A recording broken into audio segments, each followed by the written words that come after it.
오늘 우리에게 주신 하나님의 말씀은 에베소서 2장 1절부터 10절까지의 말씀입니다. 에베소서 2장 1절부터 10절까지의 말씀입니다. 저 한 절 여러분 한 절 교독하고 마지막 절은 합독하도록 하겠습니다. 그는 허물과 죄로 죽었던 너희를 살리셨도다.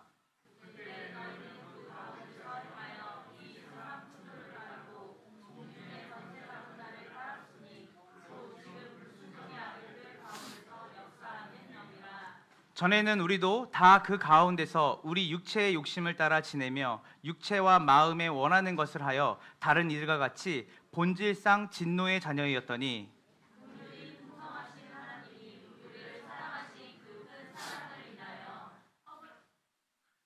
허물로 죽은 우리를 그리스도와 함께 살리셨고 너희는 은혜로 구원을 받은 것이라.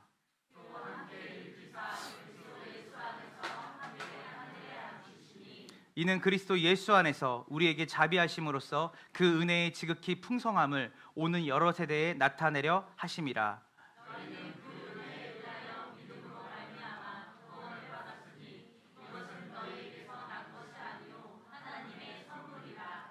행위에서 난 것이 아니니 이는 누구든지 자랑하지 못하게 함이라. 합독할게요. 우리는 그가 만드신 바라 그리스도 예수 아래서 선한 일을 위하여 지으심을 받은 자니 이 일은 하나님이 전에 예비하사 우리로 그 가운데서 행하게 하려 하심이니라. 아멘, 아멘입니다. 네, 여러분 오늘 이제 부활절인데요.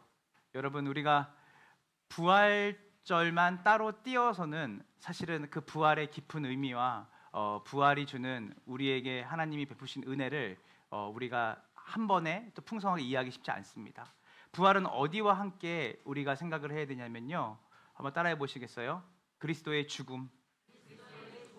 예, 예수 그리스도의 죽음을 우리가 바로 이해해야 우리가 그 부활도 바로 이해할 수 있는 거죠. 예수님이 왜 죽으셨을까요? 다 아시는 것처럼 우리의 범죄함 때문에 죽으셨습니다.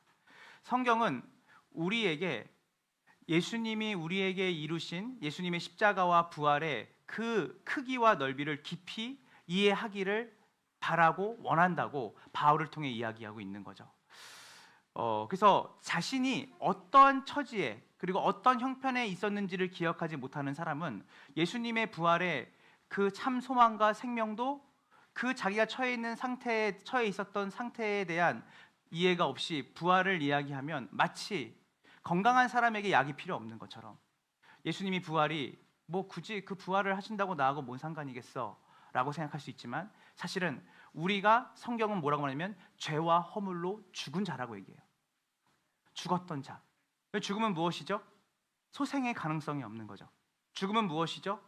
어떠한 약도 어떠한 회복도 할 수 없는 상태가 바로 우리의 상태였다라고 말씀하고 계시는 거예요. 그래서 바울은 이 예수님을 통해 우리가 구원을 받았고 그 구원 안에 그리스도의 죽으심과 부활하심이 들어가 있는 거예요. 그 구원을 우리가 얼마나 풍성하고 또 그리고 우리가 깊이 이해해야 되는지에 대해서 바울은 오늘 이 본문을 통해서 우리에게 이야기하고 있는 것이죠.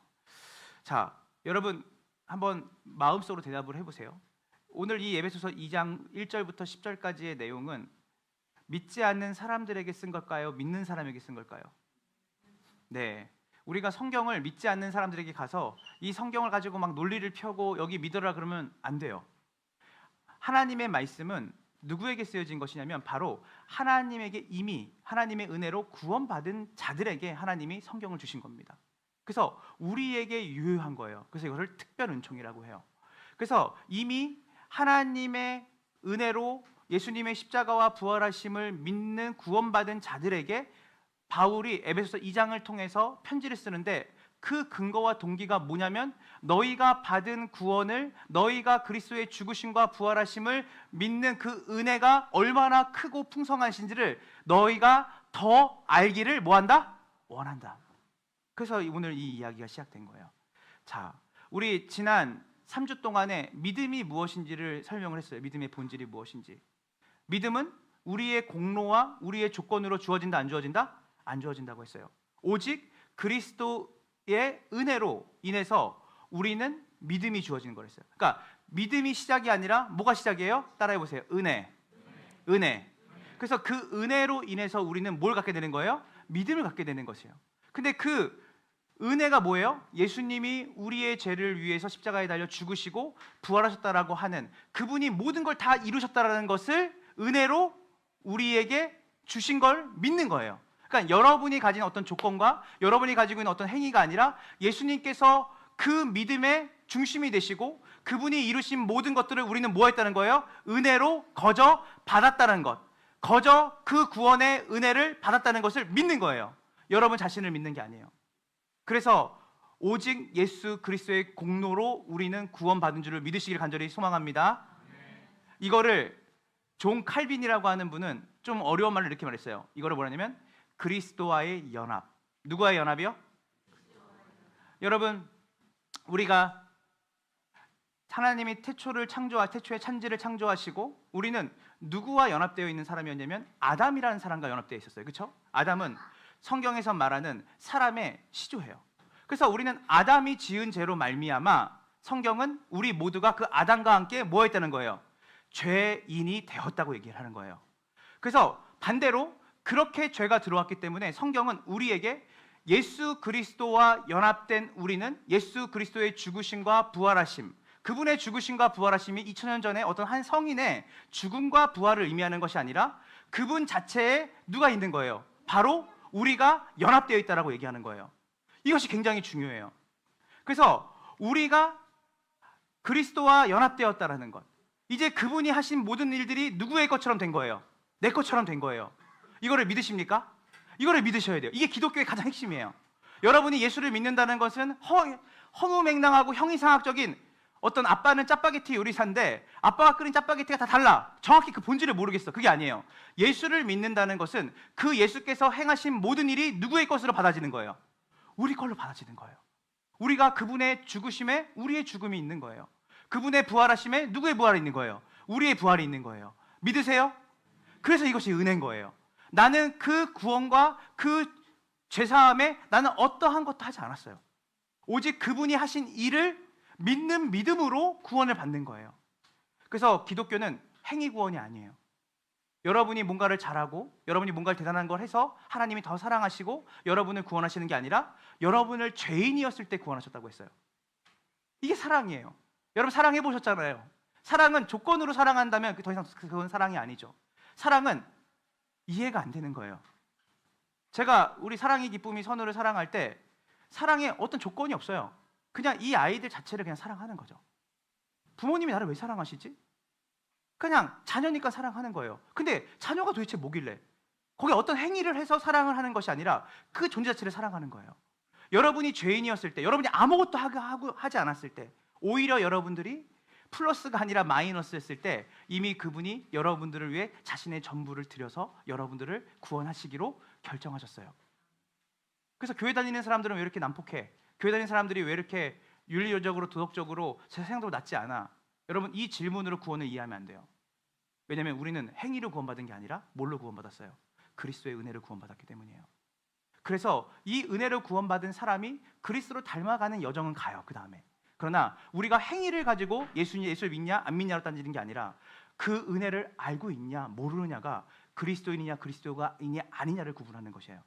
여러분은 행위로 구원받은 게 아니라 그분의 은혜로 구원받았다고 사도 바울은 이야기하는 거예요. 근데 우리가 또 이 부활절에 또 생각해 봐야 되는 건 뭐냐면 목사님 부활절인데 왜 계속 구원에 대한 얘기를 하실까? 왜냐하면 부활은 이 구원에 관한 이야기이기 때문이에요.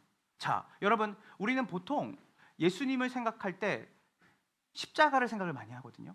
십자가에서 죽으신 것. 그래서 우리는 어떤 구원을 생각할 때 우리는 죄사함이라는 그 핵심에만 너무 초점을 맞춰요. 죄사함이라는 거. 예수님이 십자가에서 나의 죄를 사하셨지. 굉장히 핵심 가치고 굉장히 우리가 놓치지 말아야 될 가장 중요한 게 맞아요. 그러나 오늘 우리가 바울이 얘기하는 말을 잘 들어봐야 돼요. 그 은혜의 풍성함. 단순히 죄사함의 문제만 있다면 우리는 그냥 내가 이제 예수를 믿으면 이제 죄사함 받고 난 천국 가네? 라고 끝나는 정도가 구원의 풍성함일까요? 오늘 바울은 이야기하는 거죠. 에베소서 2장 5절부터 6절까지를 우리 함께 보도록 하겠습니다. 그 은혜의 풍성함이 무엇인지 시작. 범죄로 죽은 우리를 그리스도와 함께 여러분은 은혜로 구원을 얻었습니다. 하나님께서 그리스도 예수 안에서 우리를 그분과 함께 살리시고 하늘에 함께 자, 우리 5절을 펴주실래요? 5절에 보면 범죄로 죽은 우리를 그리스도와 함께 뭐 해주셨어요? 네, 우리 여기까지는 믿으시나요? 여러분이 범죄로 죽은 여러분을 십자가에서 그분이 대신 죽으심으로 아까 말했죠? 연합된 거예요. 대신 죽으시면서 여러분을 살려주셨어요. 근데 여기서 끝이 아니에요. 6절을 볼까요? 그분이 우리를 살리시고 어디에 앉게 하셨어요? 하늘에 함께 앉게 하셨습니다. 이 부분이 되게 중요해요. 하늘에 함께 앉았다라는 것은 뭐냐면 보좌에 앉았다는 거예요. 이제는 뭐냐면 여러분들이 죄사함을 받는 것에 멈추는 게 아니라 이제는 여러분은 예수님과 함께 하나님의 관점과 하나님의 뜻을 따라 살아가는 삶이 여러분에게 시작되었다는 거예요. 믿으십니까? 그래서 이 부활절은 우리의 존재에 대해서 얘기함과 동시에 우리의 삶에 대해서 성경은 더 적극적으로 어떠한 삶을 살아야 되는지를 이야기하고 있는 거예요. 다시 한번 얘기하겠습니다. 율법주의는 너가 그리스도인이 된다면 너는 무엇을 해야 돼. 그래서 종교와 기독교의 가장 큰 차이가 뭔지 아십니까? 종교는 저희 교회 왔습니까? 그러면 무엇을 하셔야 돼요. 이거는 기독교가 아니에요. 기독교는 뭔지 아세요? 우리 교회 딱 오시면 여러분이 예수님 믿는다는 건 뭐냐면 무엇을 하라는 것이 아니라 예수님이 여러분의 삶 가운데 어떤 일을 행하셨는지를 이야기하는 것이에요. 그분이 여러분을 위해서 죽으시고 부활하시고 거기서 끝나는 게 아니라 여러분과 함께 하늘에 앉으셨다. 그 말은 뭐냐면 그분의 통치와 다스림 가운데 여러분이 함께 사는 그 삶을 이제 여러분들이 살게 되었다는 것까지 얘기를 하는 거예요. 그래서 부활은 형이상학적이지 않아요. 그냥 내가 예수님이 부활하셨구나. 내가 부활하신 예수님 믿어. 이게 아니라 그 부활 이후에 하나님과 함께 예수님과 함께 살아가는 복된 삶이 여러분에게 있음을 여러분이 인식하는 복된 주일이 되기를 소망합니다. 그래서 우리가 아까도 얘기했지만 우리의 상태는 이제는 어떤 상태였냐면 죄에 대해서 우리가 고통을 당하고 괴로운 상태였다고 얘기했어요. 그런데 이제 여러분들은 더 이상 성경은 말하죠. 그리스도와 함께 살리셨다고 했어요. 살렸다는 건 뭔 말이에요? 죽었던 여러분들이 이제는 살림받았다는 거예요. 이전에는 어떤 의미예요? 죽었다는 의미예요. 이제는 어떤 의미예요? 여러분들이 예수와 함께 살았다는 의미예요.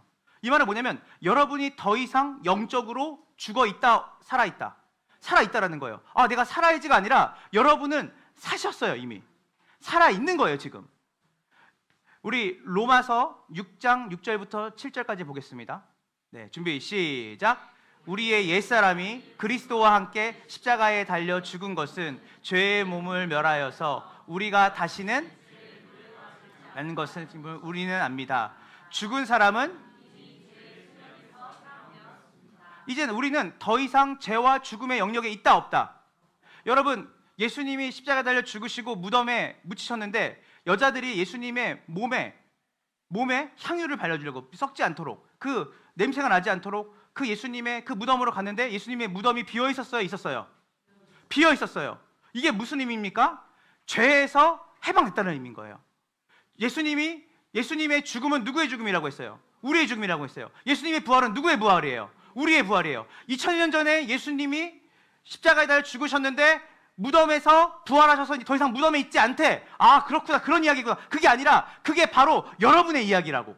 그래서 이제 우리는 죽음과 사망의 그늘에서 무덤에서 사는 자가 아니라 무덤을 박차고 부활해서 새로운 생명을 갖고 살아가는 여러분 복된 인생이 되셨다는 걸 믿으시기를 간절히 소망합니다. 이제 여러분은 죄의 세력에서 해방되신 분이에요. 죄의 세력에서 해방됐다는 말은 더 이상 여러분들이 하나님의 진노 아래 있는 자들이 아니라는 거예요. 여러분, 우리가 아담이 타락한 이후에 모든 사람은 죄의 노예로 살아요. 죄와 사망의 노예로 살아요. 죽음을 두려워하고 무서워하고 내가 이것을 하고 싶지 않은데 그 은밀하고 더러운 죄 가운데 이겨낼 수 있는 힘이 없는 사람이었어요. 그런데 이제 그 죄에 대해서 누가 대신 죽으신 거예요? 예수님이 죽으셨어요. 죽으시고 부활하셨다는 의미는 뭐냐면 이제는 우리가 더 이상 하나님의 진노의 즉 죄의 싹은 뭐죠? 죄의 싹은 사망이에요. 사망이 없다라는 것은 무슨 말이에요? 죄의 문제가 해결되었다는 거예요. 다시 한번 얘기하지만 예수님의 부활이 우리의 부활인지 믿으시길 소망합니다. 그래서 바울이 서신서에서 쓴 성경 모든 것에서 가장 많이 나오는 게 뭔지 아세요? 따라해 보세요. 그리스도 안에서. 그리스도 안에서. 그래서 이 그리스도 안이라는 게 뭐냐면 우리는 그분 안에서 구원받는 거예요. 그분의 부활이 누구의 부활이에요? 우리의 부활이에요. 죄의 싹은 사망인데, 죄의 대가는 죽음인데, 예수님이 무덤의 자리에서 죽음의 자리에 머물러 있지 않고 뭐 하셨어요? 부활하셨다는 것은 우리도 이제는 더 이상 죄와 사망의 노예로 살는 존재가 아니라는 것을 예수님이 첫 열매로 보여주신 거예요. 믿으십니까? 그래서 로마서 4장 25절을 우리가 함께 보도록 하겠습니다. 준비 시작. 자, 한번 끊어서 볼게요. 예수는 뭐 때문에 죽임을 당하셨다고요? 예수님이 왜 죽으셨어 할 때 여러분이 다른 사람의 경험이나 이야기가 아니라 성경을 그대로 얘기해 주면 돼요. 예수님은 우리의 범죄 때문에 죽임을 당하셨어요. 그리고 뒤에 보세요. 시작. 우리를. 자, 이제 여러분에게 제 말씀 본문을 멈춰 주시고요. 제가 여러분에게 질문을 할게요. 여러분, 하나님께서 예수 그리스도를 십자가에 달려 죽게 하심으로 우리의 죄를 사하셨다는 것을 어떻게 아세요? 예수님이 십자가에 달려 죽으심으로 우리의 죄가 사해졌다는 것을 어떻게 여러분 아세요? 그 대답이 뭔지 아세요? 부활이에요. 그분이 범죄 때문에 죽임을 당하셨어요. 근데 이 죽임을 당하는 것은 중요하지만 중요하지 않아요. 왜냐하면 죽었다면 뭐예요? 죄의 싹은 사망을 받았던 그냥 한 죄인에 불과한 거예요. 그런데 예수님이 부활하셨다는 의미는 뭐예요? 죄와 사망의 권세를 이기시고 부활하셨다는 건 뭐냐면 이제 우리를 뭐 하시려고 살아나신 거예요? 우리를 의롭게 하게 하시려고. 우리의 범죄 때문에 죽으셨는데 여기서 멈추면 안 돼요. 기독교의 신앙은 죄사함 때문에 죽임을 당하셨구나. 그게 아니라 이제는 뭐예요? 우리를 의롭게 하시려고. 그래서 예수님의 부활이 없다면 우리가 하나님 앞에 죄가 없다라는 것에 대한 그 의미가 실제적으로 나에게 오지 않는 것이에요. 그래서 예수님의 죽음은 우리의 범죄함 때문이요, 그분의 부활하심은 우리를 뭐하게 하시려고? 의롭게 하시려고 살아나셨다는 거예요. 이제는 여러분은 하나님이 보실 때 어떤 사람들이에요? 어렵지 않죠? 여러분 이제 의로운 사람이 됐어요. 왜냐하면 누구 때문에? 누가 살아나셨으니까? 예수님이 살아나셨으니까. 그래서 이제는 우리는 그리스도와 함께 죄에 대해서 죽고 하나님의 의, 하나님의 정의, 하나님의 기준에 맞춰서는 뭐예요? 살아나는 자가 된 거예요. 그래서 로마서 8장 1절에 바울은 얘기하죠. 로마서 8장 1절 우리 함께 보도록 하겠습니다. 준비 시작.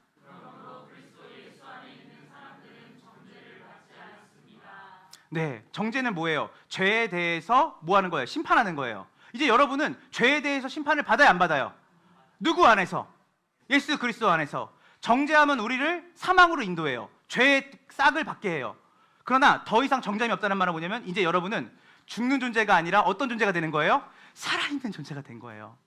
너무 감사하지 않아요? 저는 그래서 이 구원에 대해서 신학교에서 신대원 때 공부할 때 너무 많이 울었어요.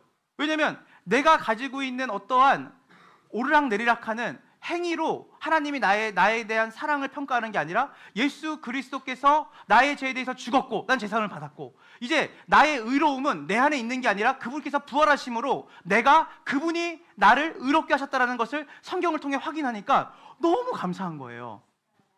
자, 다시 한번 얘기해 보겠습니다. 여러분이 어떤 존재였는지 대조를 한번 해볼게요. 이제는 여러분이 부활한 존재, 생명의 존재, 여러분이 예수 그리스도와 함께 하나님 앞에 의롭다고 칭찬받는 존재가 된 거예요. 근데 이 존재를 고정해놓고 여러분의 전에 있던 여러분의 삶의 존재를 한번 이 시점에서 한번 생각을 해보겠습니다. 에베소서 2장 1절부터 3절입니다. 우리 다 같이 한번 읽어볼게요. 준비 시작. 여러분도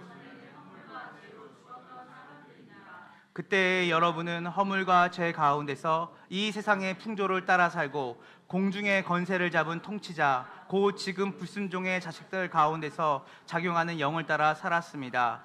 우리도 모두 전에는 그들 가운데서 육신의 정욕대로 살고 육신과 마음이 원하는 대로 행하였으며 나머지 사람들과 마찬가지로 날 때부터 진노의 자식.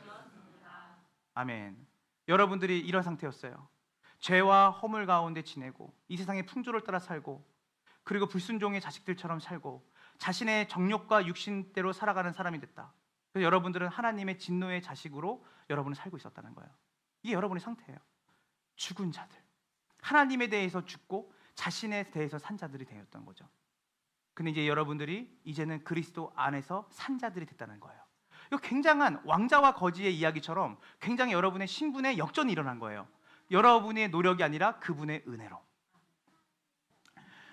자, 이것이 우리가 부활절에 맞이해서 가장 생각해 볼 위대한 진리인 거예요. 그리스도와의 연합.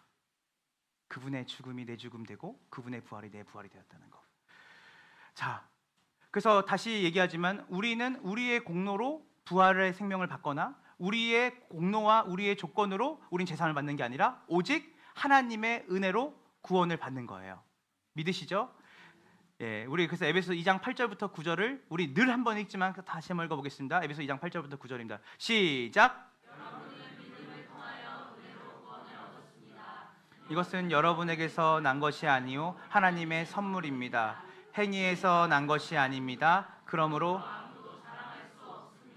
자, 이제 우리 이제 말씀의 이제 절반이 넘었어요. 제가 전할 말씀이. 자, 여러분은 예수 그리스도의 죽으심과 죄사함의 죽으심과 예수님이 부활하심을 통해 여러분은 이제 하나님 앞에 의로운 자로 여러분의 공로와 조건이 아니라 순전한 그분의 은혜로 여러분은 하나님 앞에 의로운 자, 자녀가 되었음을 믿습니까? 자, 이게 이 부활절에 우리가 잡아야 될 가장 큰 진리예요. 예수님의 부활이 내 부활이 됐구나.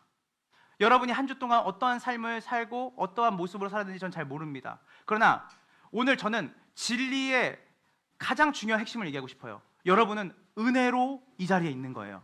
여러분의 행위로 일주일에 어떤 행위로 여러분이 거기서 조건을 달아서 하나님이 너 이제 오늘 예배 올 수 있는 자격을 내가 줄게 해서 온 게 아니라 여러분의 행위로 구원받은 게 아니라 은혜로 구원받았기 때문에 오늘 여러분이 한 주간 하나님 앞에 불순종하며 살아가는 모습이 있고 여러분의 삶 가운데 은밀한 죄가 가득해서 여러분들이 하나님을 볼 때 민망할 정도의 죄가 여러분에 있지만 그럼에도 불구하고 여러분이 이 자리에 있을 수 있는 것은 순전히 예수 그리스도의 은혜 안에 여러분이 연합되어서 이 자리에 있는 줄을 믿으시길 간절히 소망합니다. 그래서 하나님이 보실 때 여러분을 존귀하게 여기세요. 왜냐하면 여러분의 의가 아니라 예수님의 의니까. 자, 근데 여기서 멈추면 안 된다고 했죠? 우리가 은혜의 풍성함을 얘기했어요. 그래서 내 존재가 이런 존재구나. 여기서 멈추면 안 되고 어디 가야죠? 은혜의 풍성함을 모든 세대에게 알려줘야 돼. 그 풍성함은 뭐냐면 그 다음에 뭐냐면 삶에 대한 이야기를 해야 돼요. 저는 오늘 삶에 대한 얘기를 좀 하려고 합니다. 로마서 6장 6절부터 7절입니다. 로마서 6장 6절 7절입니다. 준비 시작. 우리의 옛사람이 그리스도와 함께 십자가에 달려 죽은 것은 죄의 몸을 멸하려서 우리가 다시는 죄의 노예가 되지 않게 하려는 것임을 우리는 압니다. 죽은 사람은 이미 죄의 세력에서 해방되었습니다. 아멘. 자, 이런 사람들이 있었어요. 바울이 예수님의 은혜로 여러분 구원받은 거예요. 예수님이 하신 일 때문에 구원, 여러분의 행위로 구원받은 게 아니에요. 여러분이 뭘 잘해서 구원받은 게 아니라 오직 예수님의 순도 100%의 은혜로 구원받은 거예요. 이렇게 얘기를 하니까 어떤 부류가 있었냐면 여러분이 생각하는 딱 그 마음이 있어요. 그러면 막 살아도 되겠네. 예수님이 은혜로 구원받은 거면 내가 할 게 뭐가 있어. 그냥 마음만 거기에 두고 내가 막 마음대로 살아도 되겠네 라고 하는 사람들이 등장하기 시작했어요. 그래서 바울이 뭐라고 그랬냐면 이렇게 말했어요. 그 은혜를 아는 자가 죄 가운데 거할 수 있겠느냐. 뭐냐면 내가 이 은혜를 정말 받았다면 우리는 뭐 한다는 거예요? 죄 가운데 거할 수 있다 없다? 없다라는 거예요. 왜냐면 바울이 이런 은혜의 복음을 전하니까 이 은혜의 복음을 어떻게 하는 거예요? 비트는 자들이 나오는 거예요. 난 어차피 구원받았으니까 마음대로 살아도 돼. 내 욕심대로 살아도 돼. 어차피 난 예수 믿으니까. 이런 사람들이 지금도 있지만 그때도 이 바울의 복음의 반응에 나온 자들이 있었다는 거예요. 자, 여러분 두려워하지 마세요. 제가 왜 뭘 말하냐면 여러분 그 생각을 가져야 정상인 거예요. 예수님 다 하셨으면 난 마음대로 살아도 되는 거 아니야? 예, 거기까지 가셔야 돼요, 여러분이. 맞아요. 여러분의 행위로 구원받은 게 아니기 때문에 여러분이 잘 살든 못 살든 그리스도 예수 안에서 구원받은 게 맞아요. 그런데 여기서 멈추면 안 돼요. 여러분이 그런 질문을 하는 것은 제가 잘 가르친 거예요, 여러분한테. 그런데 여기서 멈추지 않고 제가 뭘 가르쳐 드냐면 근데 그 은혜를 입은 자들이 행위로 구원받은 건 아니지만 그 은혜에 마땅한 삶을 살게 된다는 것까지 얘기를 해야 여러분이 받은 은혜가 진짜 은혜가 되는 거예요. 자, 로마서 우리 6장 6절 7절부터 읽었는데요. 7절에 뭐라고 해요? 여러분은 어디에서 해방되었다고요? 죄의 세력에서 해방되었습니다. 그 말은 뭐냐면 더 이상 여러분은 어떤 노예로 살지 않아요. 죄의 노예로 살지 않아요. 자, 근데 이걸 착각하시는 분이 있어요. 그러면 예수님의 은혜를 내가 만나게 되고 그 예수 은혜로 내가 믿음이 주어진 사람은 이젠 죄를 안 짓는 걸까? 나는 왜 이렇게 죄를 계속 짓지? 여러분 물어볼게요. 여쭤볼게요. 여러분 교회를 다니시고 내가 예수님을 믿는다고 말하면서 여러분 죄를 안 짓고 사시나요? 성경을 잘못 말하면 죄책감이 들어요. 나는 구원받지 못한 것처럼 들어요. 여기선 그 의미가 아니에요. 더 이상 죄의 노예로 살지 않는다는 것은 뭐냐면 우리가 이제는 더 이상 죄를 짓지 않는 완전해진다는 의미가 아니에요. 아니에요. 자, 이거는 무엇이냐면 우리는 더 이상 이 죄가 한번 생각해보세요. 왕국이라고 생각해보세요. 나라를 생각해보세요. 이제 죄의 왕국이 있었어요. 죄와 사망이 왕노릇하는 곳에 우리가 뭘로 살았어요? 백성으로 살았어요. 근데 이제 뭐가 바뀐 거예요? 왕이 바뀌었어요. 이제 여러분의 왕국이 바뀐 거예요. 저는 예전에 말레이시아에 잠깐 살았었는데 말레이시아에 있다가 제가 어디 왔어요? 한국으로 왔어요. 한국으로 왔어요. 뭐가 바뀐 거예요? 내가 살고 있는 터전이 바뀐 거예요. 근데 이 정도가 아니라 이제는 여러분은 뭐냐면 미국 사람에서 한국 사람으로 바뀐 것처럼 여러분의 노력이 아니라 여러분의 뭐가 바뀐 거예요? 국적이 바뀐 거예요. 신분이 바뀐 거예요. 이 말은 뭔 말이냐면 예전에는 죄가 왕노릇하고 죄의 사략에 붙잡혀 사는, 왜냐면 여러분 거기 백성이었으니까, 거기 사는 사람이었으니까 이제는 여러분들의 뭐가 바뀐 거예요? 여러분의 신분이 바뀐 거예요. 여러분의 나라가 바뀐 거예요. 무슨 말 이해되시겠습니까? 이게 로마서 6장의 전체 요지예요. 예전에는 너네가 죄와 사망이라는 의인하죠. 왕노릇하는 그 나라에 너네가 살고 있는 사람이었는데 뭐예요? 예수님이 옮기신 거예요. 나라를. 어딜로? 은혜와 희락과 평강의 나라로 옮기신 거예요. 자, 그러면 예전에는 우리가 이게 어떻게 말할 수 있냐면 더 이제 쉽게 설명을 할게요. 논리를 잘 따라와 보세요. 로마서 6장 14절입니다. 다 같이 한번 읽어볼게요. 로마서 6장 14절입니다. 준비 시작.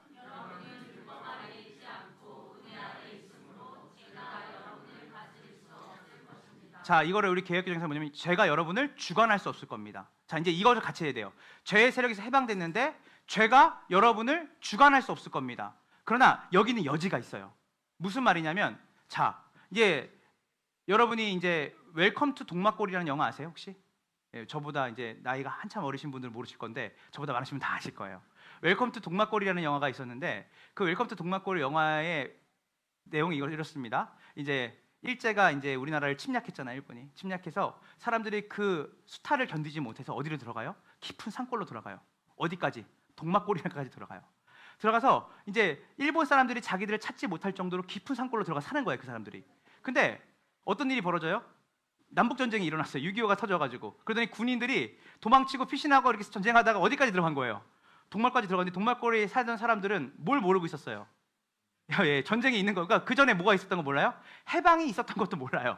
그러니까 이 사람들이 딱 만나자마자 이 군인들을 보니까 막 이렇게 이분들이 이렇게 말했어요. 이게 지금 저희가 어떻게 해서 여기까지 왔는지를 얘기하는데 일본이 패전을 해가지고 이제 우리나라가 해방됐습니다 하니까 이 사람들이 어떻게 해요? 막 박수치고 막 노래 부르고 난리가 난 거예요. 해방됐다. 그런데 이제 우리가 다시 남과 북으로 갈라졌으면 하니까 다시 울잖아요, 막. 그러니까 웰컴 투 동막골 얘기를 왜 하냐면 여러분은 죄의 노예에서 이제는 뭐예요? 하나님의 자녀가 되는 그 신분으로 바뀌었다는 거예요.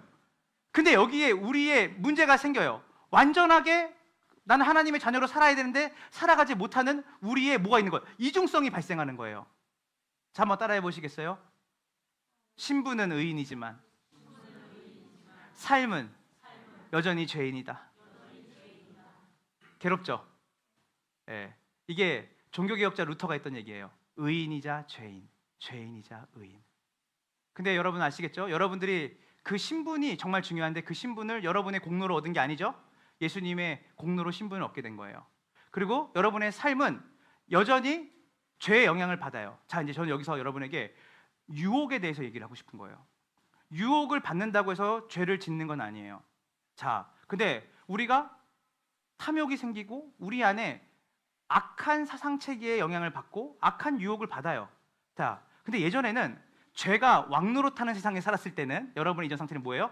그것을 이기지 않아요. 그것을 이길 수가 없어요. 뭐냐면 속절없이 뭐예요? 자기 만족과 자기 쾌락적인 일들에 대해서 유혹을 받으면 뭐예요? 여러분 절대 못 이겨요. 이렇게 넘어지는 거예요. 그리고 그것을 은밀한 중에 그것을 즐거움을 거기서 만족을 얻고 살아가는 거예요. 그래서 이전에는 죄의 유혹 앞에 그냥 무조건 패배자로 살았어요. 왜냐하면 죄가 왕이니까. 그런데 이제 여러분이 나라가 바뀐 거예요. 이제는 여러분들이 이제 여러분의 운명이 바뀐 거예요.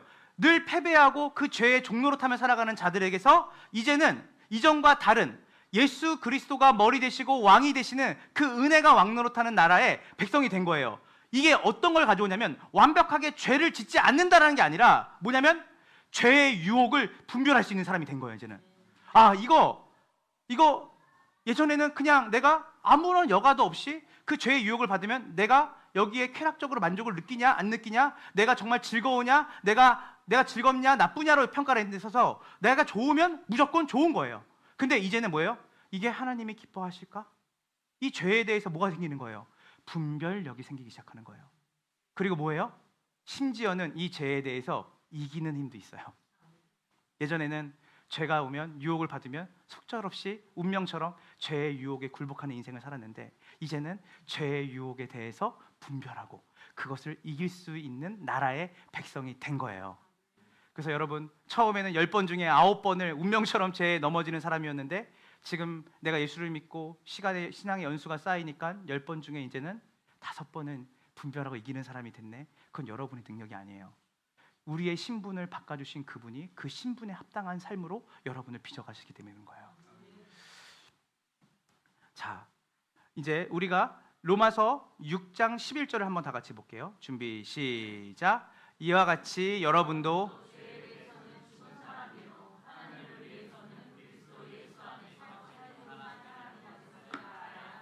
아멘입니까?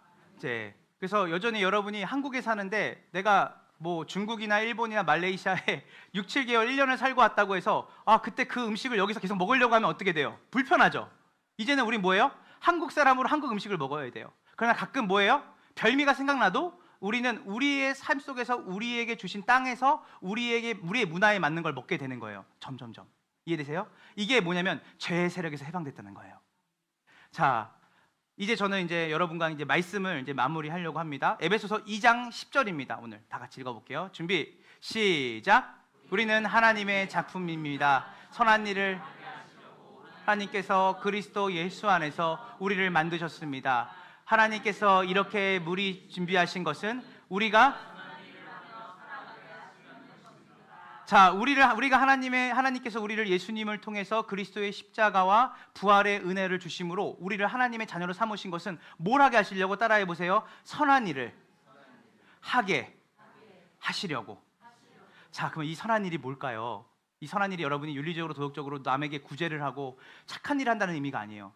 성경이 말하는 선한 일을 제가 다 찾아봤습니다. 첫 번째입니다. 하나님을 갈망하기 시작해요. 여러분, 예전에는 어땠어요?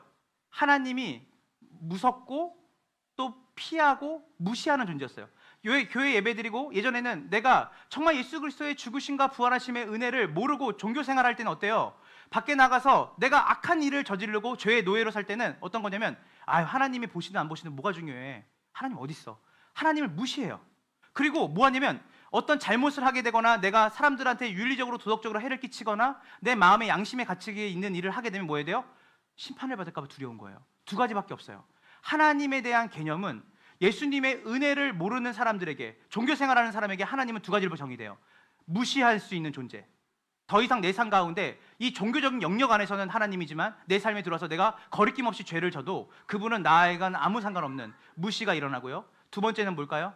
그 하나님 앞에 뭔가를 우리가 어떤 존재가 있는데 그 존재에 대해서 내가 생각을 하면서 뭔가 도덕적인 윤리적으로 잘못하면 뭐예요? 심판하는 존재로 두려움 속에 사는 거예요. 무시하거나 두려움 속에. 근데 이 구원의 은혜를 내가 누리는 자로 살게 될 때 오는 게 뭐냐면 그 하나님과 가깝게 지내고 싶은 거예요. 그 하나님을 갈망하게 돼요. 그래서 선한 일의 첫 번째, 여러분들이 이게 구원의 표지라 그러거든요. 내가 구원받았다는 가장 큰 증거는 교회를 열심히 나오는 게 아니에요. 저는 우리 교회가, 여러분 모두가, 우리는 등록을 할 때 양육을 받아야 등록을 시켜요. 왜냐하면 여러분들이 여기 주일날 이 시간에 오고 교회를 온다는 거는 어마어마한 일이에요. 왜냐하면 눈에 보이는 건 잠깐이거든요. 그러니까 이곳에 와서 우리가 진지하게 하나님의 말씀 앞에서 우리의 인생을 성찰해 봐야 되고 우리의 존재를 성찰해야 되는 중요한 시간이에요. 그래서 여러분, 이 시간에 제가 이 선한 일이라고 하는 이 네 가지의 표지를 얘기할 때 여러분 이 네 가지 표지 중에 여러분에게 아무것도 없거나 때로는 여러분이 예전에 있었는데 지금은 사라졌다면 여러분들이 그것을 회복해야 되고 그것을 하나님의 은혜를 구하는 자리로 오늘 이 자리가 부활절이 여러분에게 신앙의 새로운 갱신이 일어나는 시간이 되기를 소망합니다. 그래서 가장 선한 일은 뭐냐면 하나님을 갈망하게 돼요. 시편 27편 4절을 한번 다 같이 읽어볼게요.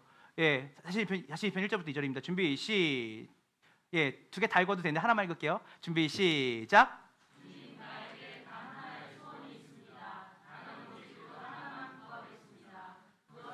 평생 주님의 집에 살면서 주님의 자비로우신 모습을 보는 것과 성전에서 주님과 의논하면서 하나의 갈망이 생겨요. 주님을 사랑하고 주님의 전에서, 이게 뭐예요? 주님과의 친밀한 관계에 대한 소망이 생기는 거예요. 여러분, 만약에 이전까지 없었는데 내가 한 몇 달 전부터 예수님과 친해지고 싶은 마음이 들었다. 여러분 안에 뭐가 있는 거예요? 선한 일이 시작이 된 거예요. 자, 두 번째입니다. 따라해 보세요. 새 마음을 가지고 살아간다. 첫 번째는 하나님을 갈망하는 거고 두 번째는 새 마음을 가지고 살아가요. 로마서 12장 2절을 다 같이 한번 읽어보도록 하겠습니다. 로마서 12장 2절입니다. 준비 시작. 여러분은 이 시대의 풍조를 하나님의 선하시고 기뻐하시고 완전한 뜻이 무언이 분별하도록, 자, 마음을 뭐하게 함으로? 새롭게 함으로. 그러니까 여러분이 새 마음을 갖게 되는 거예요. 근데 이 새 마음은 뭐냐면, 여러분, 새 마음이라는 건 어떤 걸 전제로 하는 거예요? 예전 마음이 있었다는 거예요. 자, 이제는 내가 이전 마음으로, 이전 방식으로 살지 않겠다라는 것이 뭐냐면 새 마음으로 산다는 거예요. 자, 이것은 좀 더 들어가면 뭐냐면 예전에 생각했던 가치 판단, 예전에 생각했던 사고 체계로 살지 않고 이제 나는 다른 사고 체계로, 다른 가치 판단으로 내가 살겠습니다 라고 하는 거예요. 여러분, 우리 시간만 생각해 볼까요? 예전에는 사람은 시간의 영향을 받고 공간의 영향을 받거든요. 예전에 시간이 뭐예요? 유한하다고 생각했어요. 그래서 우리가 길어야, 모세는 시편에서 이렇게 하죠. 70평생이라고 했어요. 근데 지금은 우리가 100세 시대라고 하지만 사실은 시간은 뭐하다고 생각하죠? 유한하다고 생각해요. 근데 여러분, 우리가 예수 그리스도를 믿으면서, 우리가 그 은혜를 받으면서 우리의 시간의 개념이 달라져요. 우리는 이제는 잠시 잠깐의 유한한 삶을 사는 게 아니에요. 영원한 삶이 있다는 걸 깨닫게 돼요. 그래서 바울은 뭐라고 말하냐면 눈에 보이는 것은 잠깐이요 보이지 않는 것은 영원함이로다. 이제는 영원한 나라에 대한 눈이 열리기 시작한 거예요. 자, 그리고 이제 뭐예요? 영원한 하나님 나라가 있고 이 땅에 내가 생물학적으로 죽어서 떠나든 아니면 내가 이 땅에 살아가든 상관없이 영원하신 하나님의 하나님의 통치를 받는 하나님의 백성이 되었다는 것을 인식하는 거예요. 그리고 뭡니까? 우리는 이 가치의 기준이, 이전에는 나 중심, 내가 생각하는 사고 체계로 살았는데 이제는 하나님의 말씀대로 살아가고 싶은 마음의 소원이 생기는 거예요. 그래서 예전에는 그냥 꽃은 꽃이되 물은 물이로다라고 생각했다면 이제는 그 꽃을 보면서 뭐라 그래요? 와, 하나님이 이렇게 멋지게 꽃을 만드셨구나. 그리고 이제는 죽음을 앞둔 사람을 볼 때 죽음이 끝이니까 잘 사세요가 아니죠. 이 죽음 너머에 영원한 나라가 있다는 것을 우리는 알게 됐어요. 그래서 뭐예요? 복음의 긴박성에 대해서 생각을 하게 되고, 그리고 마음이 괴로워지죠. 자, 그래서 이 새 마음은 뭐냐면 가치 체계의 변환이에요. 그리고 사고 체계의 전환이죠. 자, 그래서 이제는 돈, 명예, 권력보다 자신과 그리스도와의 관계를 더 생각하게 되고, 그리고 그분을 더 따라가고 싶은 마음이 생기는 거죠. 자, 그러면서 우리 안에 뭐가 나오냐면 성경책과 신학서적에 눈이 가기 시작해요. 예전에는 성경책 보라 그래도 안 봤는데, 예전에는 교회 집에서 막 굴러다니는 서재에 있는 막 책들 전혀 관심이 없었는데 어느 순간에 뭐예요? 여러분 한번 생각해 보세요. 여러분이 정말 예수 그리스도의 은혜 안에 머물렀을 때, 시작도 안 하신 분도 있겠지만 여러분들이 뭐예요? 하나님을 더 알고 싶어서 성경 공부만 찾아다니신 분도 있잖아요. 그래서 이단에 빠진 사람들이 정말 그 마음에 순수한 원함도 있었던 거예요. 사실은 교회가 그걸 못 가르쳐줘서 그래요. 뭐예요? 성경책을, 저 같은 사람이 진짜 위험해요. 직업적으로 성경을 읽을 수 있거든요. 말씀을 준비하기 위해서. 그게 아니라 그냥 성경을 보는 게 너무 좋은 거예요. 주의 말씀이 내 입에 꿀송이보다 답니다. 그래서 성경을 누가 시켜서 읽는 게 아니라 성경을 읽는 게 좋고, 뭐예요? 집에 있는 신앙서적을 찾아서 읽게 되고, 더 나아가서는 가피풀에서 지금 아이를 어떻게 키워야 되고, 뭐 부부관계는 어떻게 해야 되고, 내가 어떻게 기도를 해야 될까라는 신앙서적을 선물 받으면 그걸 읽게 되고 참 관심을 갖게 되는 거예요. 왜 그럴까요? 하나님이 여러분의 인생에서 중요해지기 시작하는 거예요. 그분을 알고 싶은 거예요. 자, 두 번째는 뭡니까? 묵상하게 돼요. 예전에는 현대인들의 가장 나타나는 특징이 뭔지 알아요? 멈춰서지 않아요. 검색은 열심히 하는데 사색하지 않아요. 그러니까 삶의 의미와 존재의 의미를 생각하지 않을 만큼의 세월이 빨리 가요. 그래서 벌써 일주일이야? 벌써 한 달이야? 아이들 커가면서 내가 나이가 든다는 걸 느껴요. 근데 여러분, 정작 나는 어디로부터서 어디로 가는 것이고, 이 인생이 제가 이제 40이 이제 훌쩍 중반으로 가면서 제가 그 생각을 하는 거예요. 인생이 참 의미가 없다, 덧없다 생각을 지금 해요. 죄송합니다. 나이 드신 분도 있겠지만 이게 40대 이제 중반으로 가면서 그 생각이 들어요. 문득문득 울컥울컥해요. 그래서 뭐냐면 저한테 뭐가 있냐면 거기에 멈춰서서 묵상을 하게 돼요. 이 잠깐의 이 세상에서 가족이라는 게 어떤 의미일까? 내 아내가 어떤 의미일까? 그리고 이 교회가 어떤 의미일까? 나는 어떠한 생명으로 사는 사람일까? 생각하다 보면 뭐예요? 하나님 앞에 감사하게 돼요. 그분의 사랑과 그분의 아름다우심이 내 인생을, 내 삶을, 내 마음을 뭐 하게 돼요? 조명하게 돼요. 그래서 기독교인의 가장 큰 특징이 뭐냐면 묵상이에요.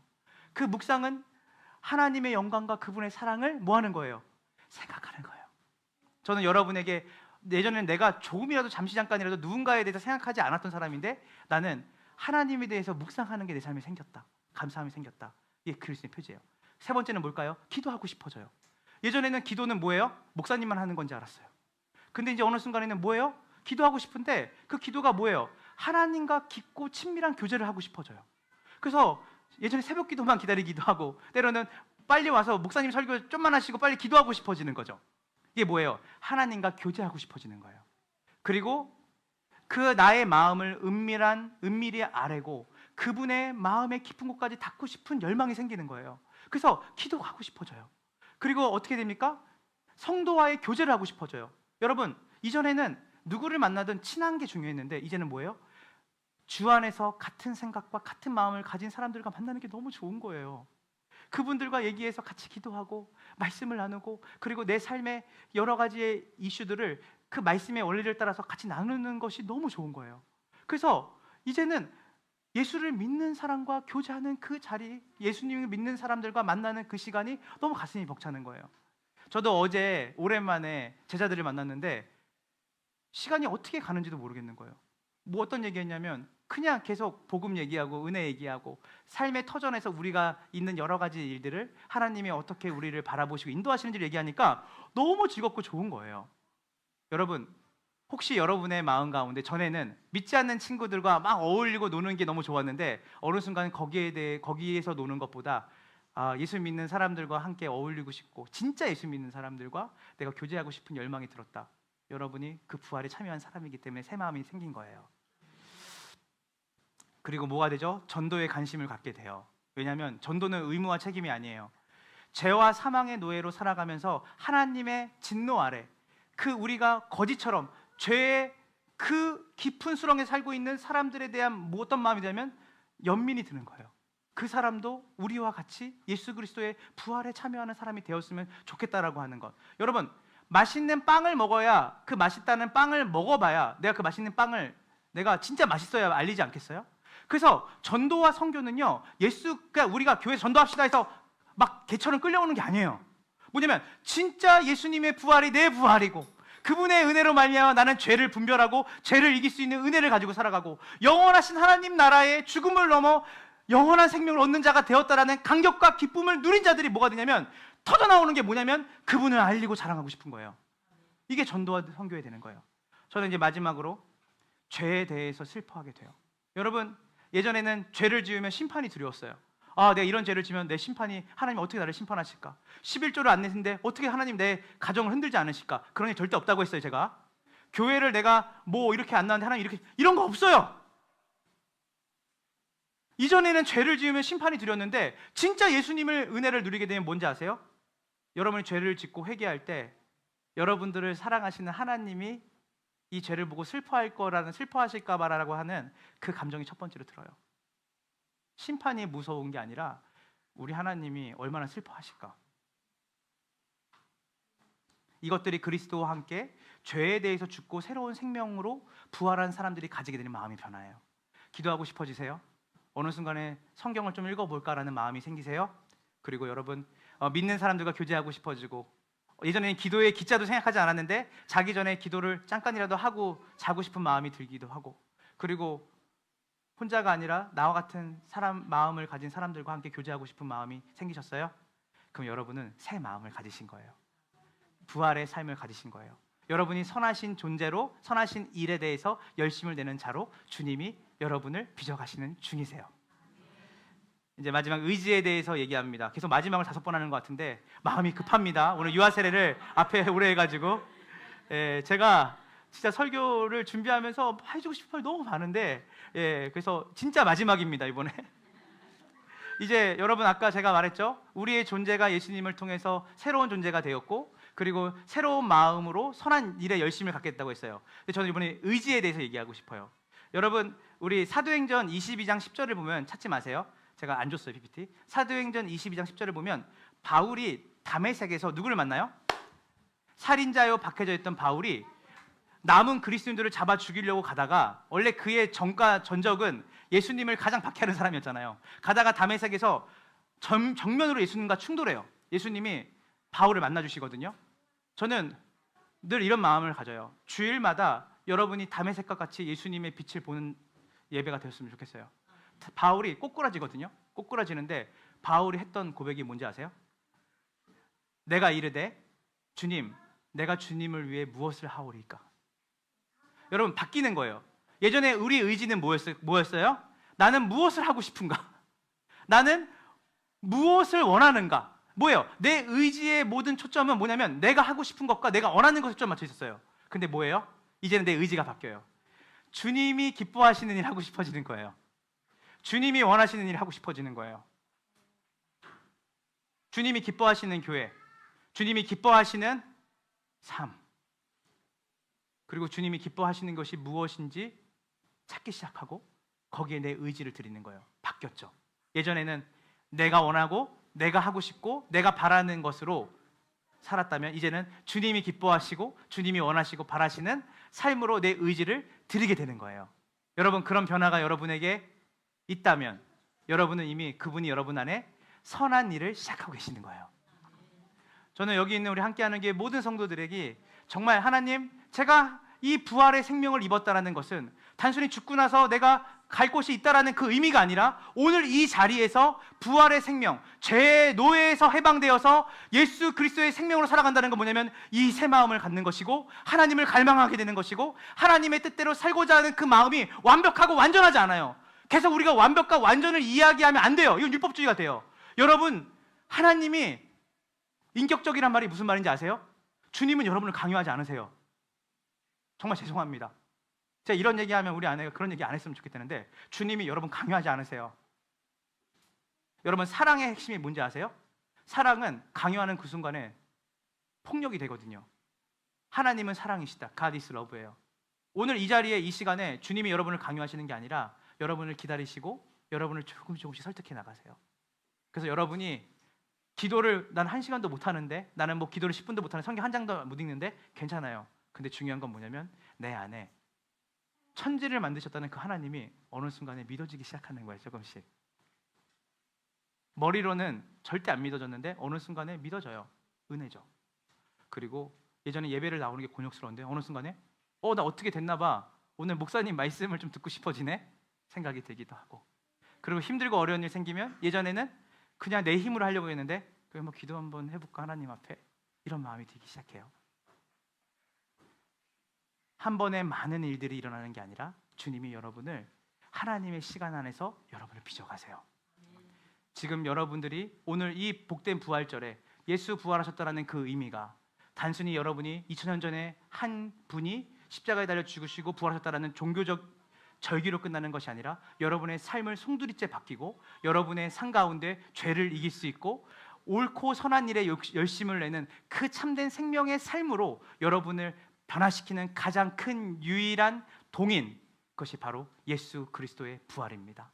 우리는 그 부활에 참여한 자로 여기에 있는 것이고, 여러분이 그 부활에 참여한 자로 주님께서 여러분을 빚어가시고 결국은 여러분을 완성하실 거예요. 제가 좋아하는 성경 구절 하나 읽고 마칠게요. 너희 안에 착한 일을 시작하신 이가 그리스도의 예수의 날까지 너희를 뭐 할 거예요? 반드시 이루게 하실 것이다. 오늘 여러분의 모습과 삶이 행위로 구원받는 게 아니라고 했어요. 여러분의 모습과 삶이 내가 나를 봤을 때도 용납하지 못하는 삶이고, 내가 하나님 앞에 깨끗하고 거룩한 삶을 살지 못한다 해서 괜찮아요. 중요한 건 뭐냐면 여러분이 그분의 은혜 안에 있고 여러분이 그분을 따르고자 하는 작은 마음이 있다면 여러분 안에 착한 일을 시작하신 이가 궁극적으로 여러분의 삶을 그리스도의 날까지 이르게 하실 거예요. 그 삶으로 우리가 묶여져 있고 매어져서 그리스도와 함께, 그분과 함께 살아가는 삶으로 주님이 우리에게 부활의 삶을 여신 겁니다. 오늘 이 시간 우리 함께 찬양하고 우리 기도하고 나갈 텐데요.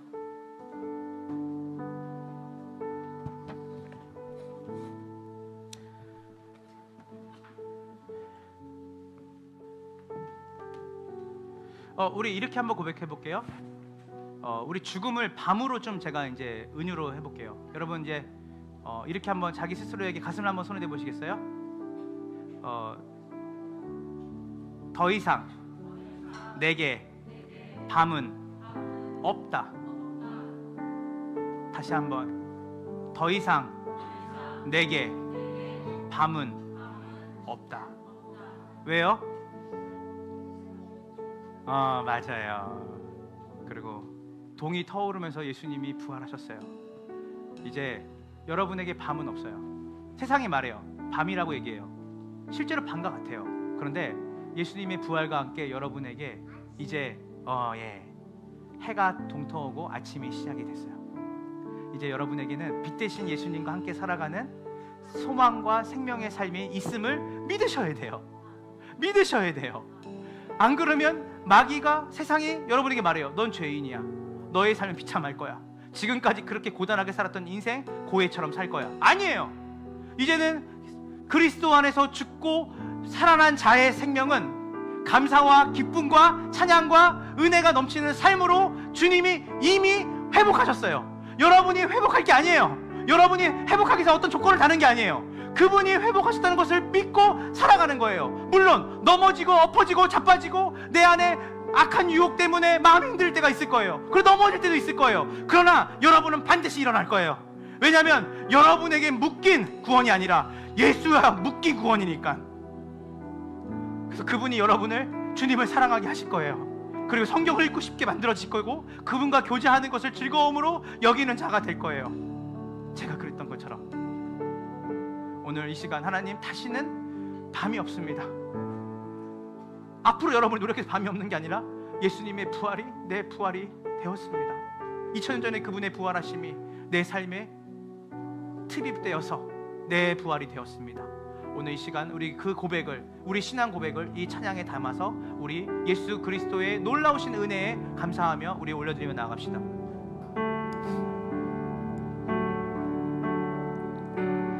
오늘 우리 삶에 주의 일 행하시네. 실수가 없으신 완벽하게 일하셨어요. 이미 완벽한 일하심으로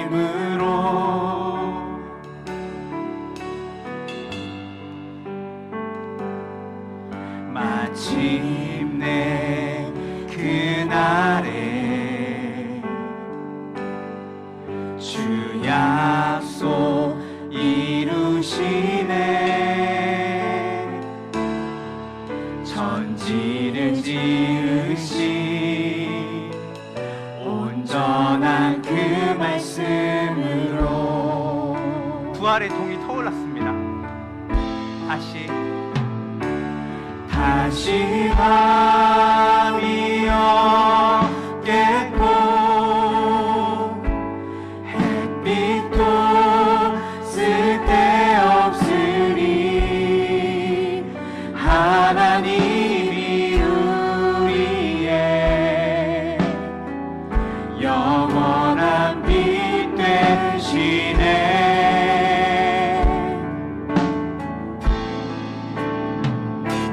다시는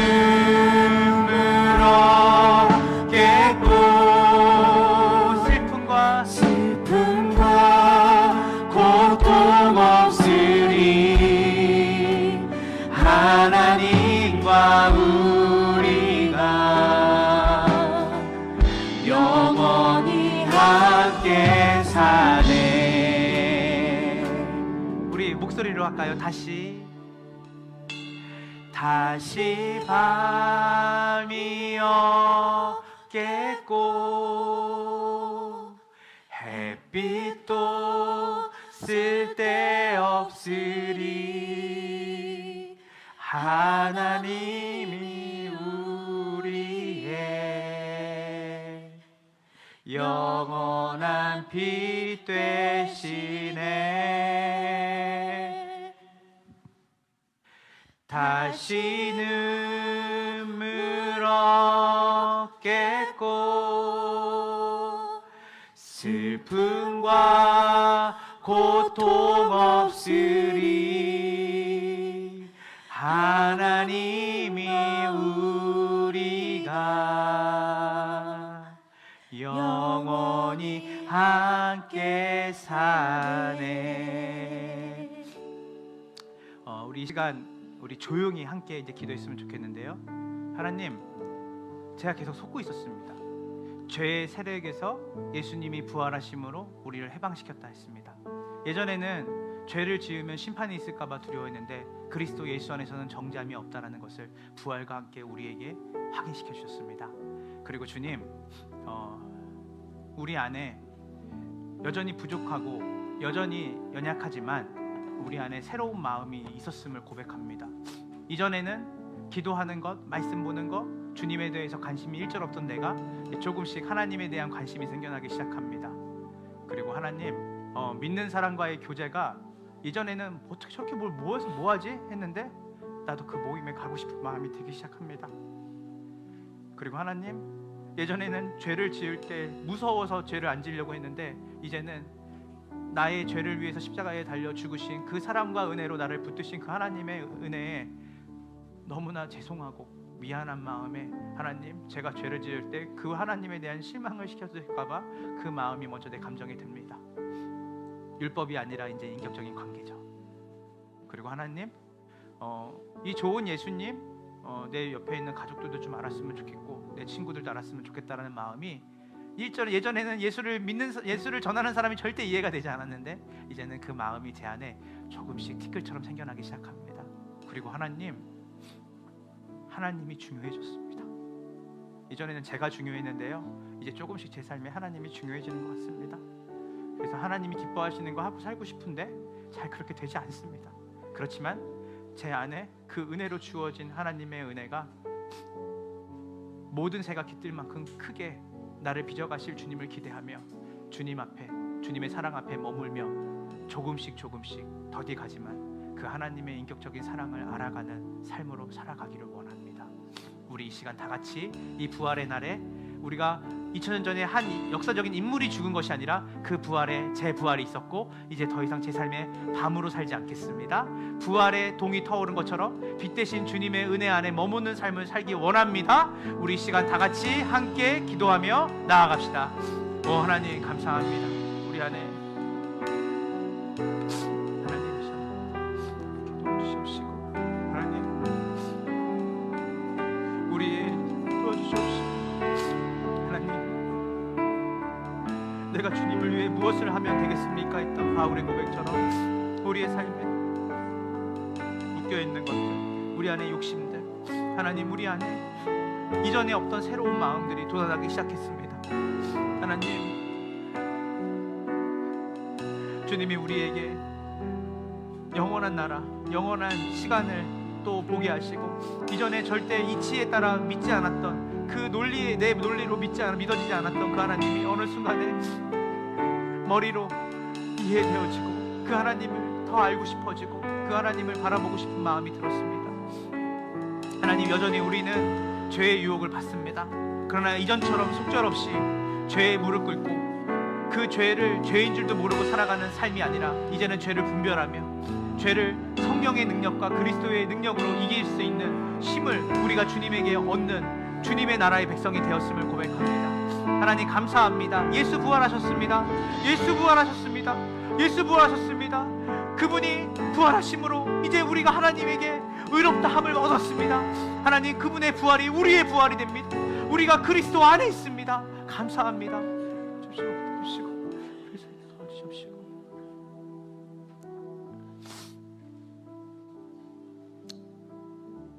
하나님 감사합니다.